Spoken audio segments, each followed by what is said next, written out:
Hello, everybody. Welcome to episode number 240 of Bill Man the Sport Guys podcast. I'm your host, Bill Man the Sports Guy.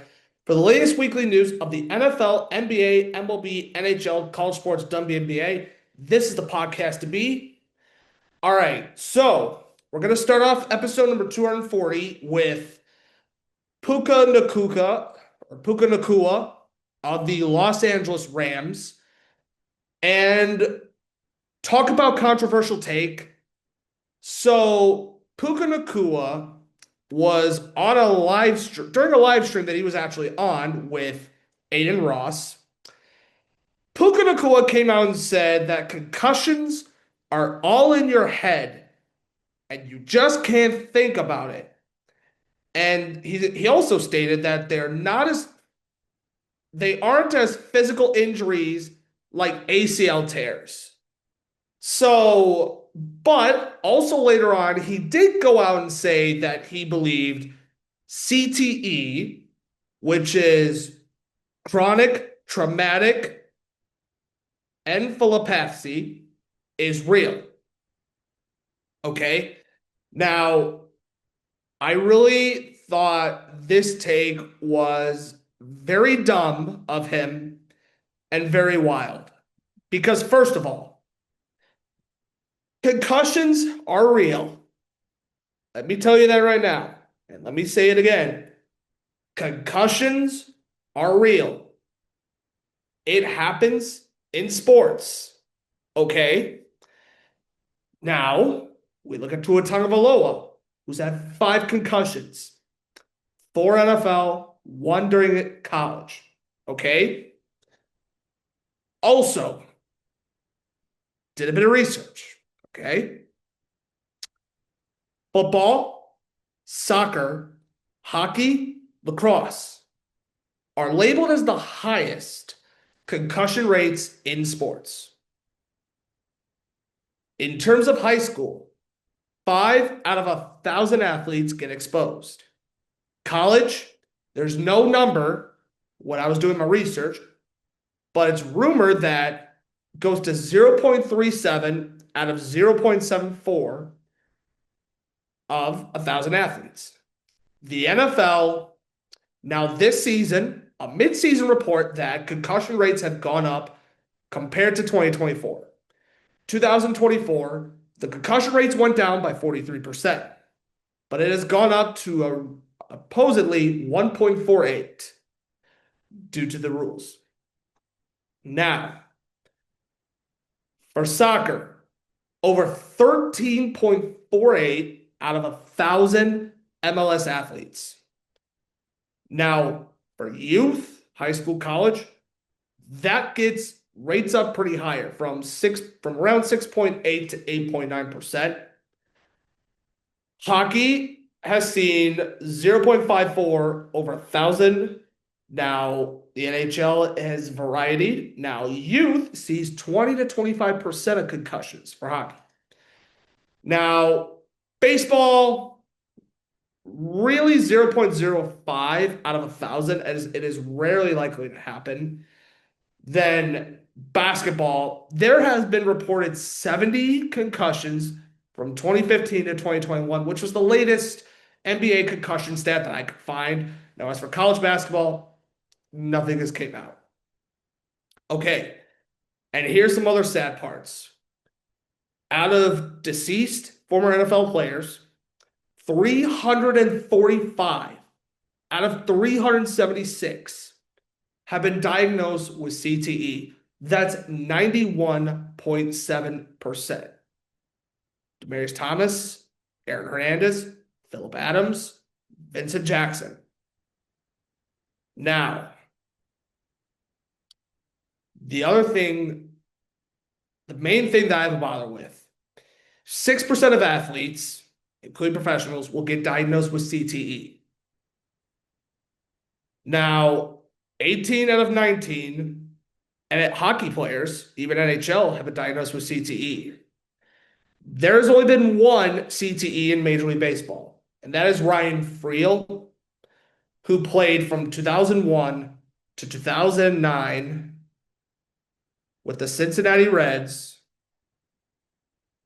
Toronto Blue Jays, Baltimore Orioles, Chicago Cubs, Kansas City Royals.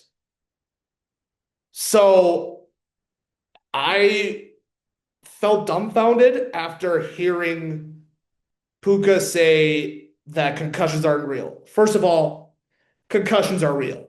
And if I'm the Los Angeles Rams, I would get every single person in the medical staff, have them all seated, sit them all around like a little table discussion. Bring Puka Nacua and have them ask him, why do you think concussions aren't real? Now for the NFL CTE rate that I read you all, that was also a study shown by Boston University. And also reports, and I found this out from Dr. Brian Suter, who is actually one of the best sports medical YouTubers in the entire YouTube world. I highly recommend you watch his videos, including the reaction video of the Puka Nacua concussion take, because this was by far the worst take I've ever heard.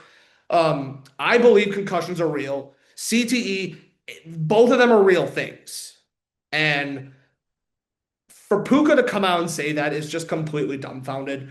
You guys can always let me know your thoughts and opinions on Twitter at Billman Sports, Instagram at Billman Sports Guy, and here on YouTube at Billman Sports Guy. Alrighty, let's go to another news that have happened in the baseball world, which is Anthony Rendon. Los Angeles Angel fans, congratulations, because Anthony Rendon is no longer a member of the Los Angeles Angels.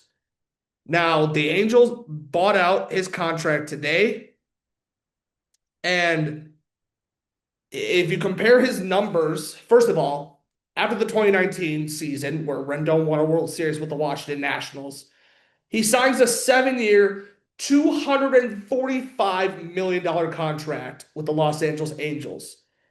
And it's safe to say during that span, that contract is by far the worst baseball has ever seen. Let's compare the numbers really quick.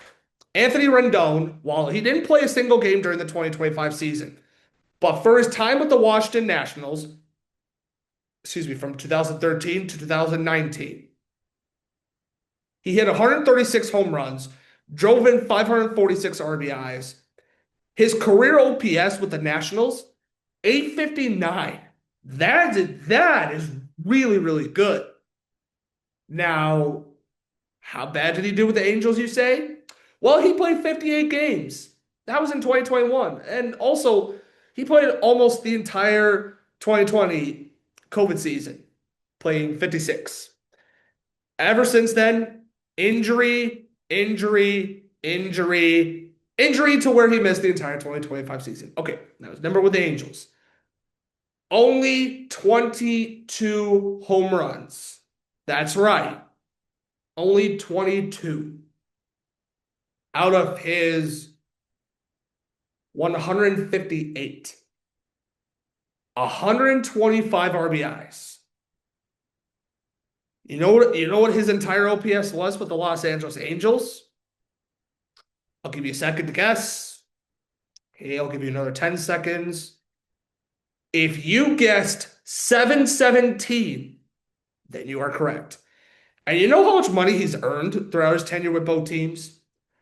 $50.3 million with the Nationals, $190.1 with the Los Angeles Angels.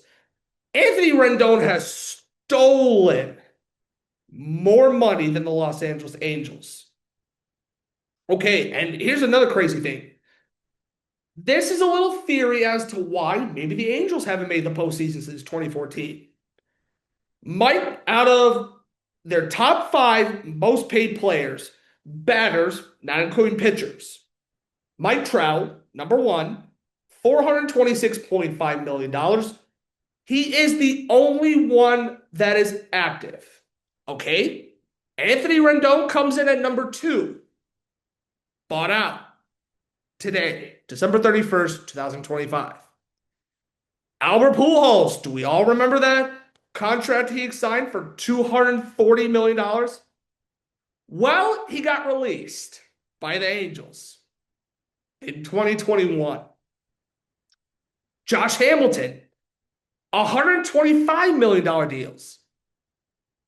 Got traded to the Texas Rangers in 2015. Has not played a Major League Baseball game ever since. Justin Upton, $106 million with the Los Angeles Angels. Released before his contract ended. And that was the same with Pujols and Rendon. It is so insane to think about that. Now, does Anthony Rendon ever play another Major League Baseball game? No. However, hear me out. I could maybe see a scenario where he might retire or sign a one-day contract to retire as a member of the Washington Nationals, because I believe during Rendon's tenure with the Nationals, that was when he actually cared about playing baseball. But ever since becoming a Los Angeles Angel, injury prone, has made himself look like a fool and admitted that baseball is not his top priority and that he does it to get paid for his family. And faith in family comes first, so I don't blame him for that part. But to say baseball's not your top priority, not a good look. So, Angel fans, let me know where your thoughts and opinions are. I mean, as a baseball fan, good riddance that he's no longer playing baseball again. But then again, let me know. All right. One hockey trade to talk about. The Columbus Blue Jackets have traded Igor Shinkav to the Pittsburgh Penguins for Dayton Heinen, a 2026 second-round pick, and a 2027 third-round pick. So, Shekhanov obviously almost had a scoring at a 25-30 goal pace. Is struggling with only 6 points in 29 games. Now, the Dayton Heinen really struggled. I believe he only had 1 point during his tenure with the Pittsburgh Penguins this season. And to me, for both teams, this screams new change, new scenery. I like this a lot for both teams. I think both of them are going to pan out well in their new teams. And Columbus still gets good draft picks. And I like this move a lot for the Columbus Blue Jackets and the Pittsburgh Penguins. All righty. Here's a question. Actually, we do have one. I'm going to talk about two baseball extensions. One, I don't know if I talked about last episode. You can always let me know. And then I'm going to talk about the other one. Now, first of all, I'm going to talk about this again. I apologize if I already did, but Ryan O'Hearn is a Pittsburgh Pirate. 2 years, $29 million deal. About time Pittsburgh Penguins signed, or the Pittsburgh Pirates, signed a legit hitter. I think if he becomes what he did last season with the Orioles and the Padres, then I think this contract's going to work out well for Pittsburgh. Also, the Athletics locked up Tyler Soderstrom on a 7-year, $86 million contract. Honestly, there's an option for the 8-year, and it escalates that he could max out the deal at a $131 million deal. Good sign. I like this a lot for the A's. I like the core that they're trying to build up. And hopefully John Fisher does not blow up the team. Who knows? But I think Soderstrom's going to bring good. He's a really good hitter for the Athletics. So I think this is a really good move. And I like this a lot for the Athletics. Now, the last question I want to bring to you all before we conclude today's episode. Max Crosby of the Las Vegas Raiders.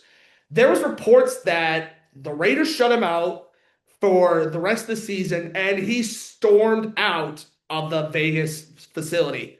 So here comes my question. Do the Raiders trade Max Crosby? Is this upcoming offseason the season where we finally see him in a new team uniform?